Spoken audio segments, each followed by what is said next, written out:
కనీసం మంచినీళ్ళు ఇవ్వడానికి చేత కాలేదా? మంచినీళ్ళు బంగారం కాదు కదా మనం అడిగేది.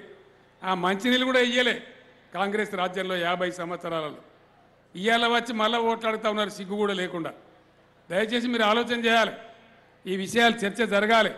జరిగితేనే నిజానిజాలు తేలుతాయి. నల్ల ఏందో తెల్ల ఏందో తేలుతుంది.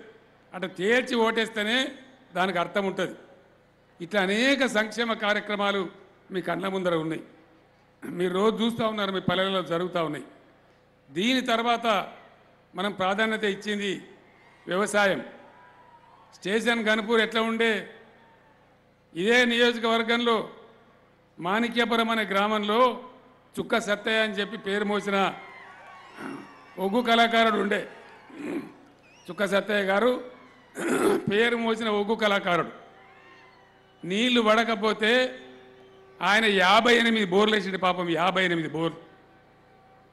ఆ బోర్లు వేసుడు ఎంత బాధ. బోర్లు చూపించేదానికి వద్దురు నమూనాల మనుషులు. వాడు కొబ్బరికాయ పట్టుకొని వస్తాడు, వాడు తాళపుచేల గుత్తి పట్టుకొని వస్తాడు, వాడు తంగేడి పుల్ల పట్టుకొని వస్తాడు. ఎన్ని రకాల బాధలు చూసినాం మనం, ఎన్ని అవస్థలు పడ్డాం. ట్రాన్స్ఫార్మర్ కాలితే బాధ అయింది, మోటార్లు కాలితే బాధ అయింది. చుక్క సత్తయ్య పాపం ఆయన ఒగ్గు కథల మీద వచ్చిన పైసలన్నీ ఆ బోరు పొక్కలనే పోసినాడు.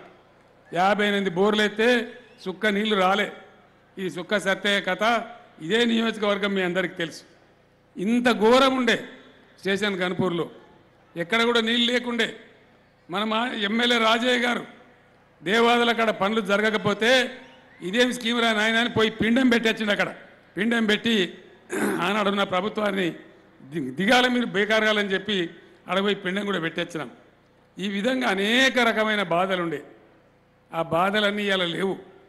ఇప్పుడే శ్రీహరి గారు చెప్పినారు, నేను కూర్చుంటే నాకు రాజయ్య గారు చెప్తా ఉన్నారు, 1,10,000 ఎకరాలకు సస్యశ్యామలంగా నీళ్లు బారుతా ఉన్నాయి. ఇవాళ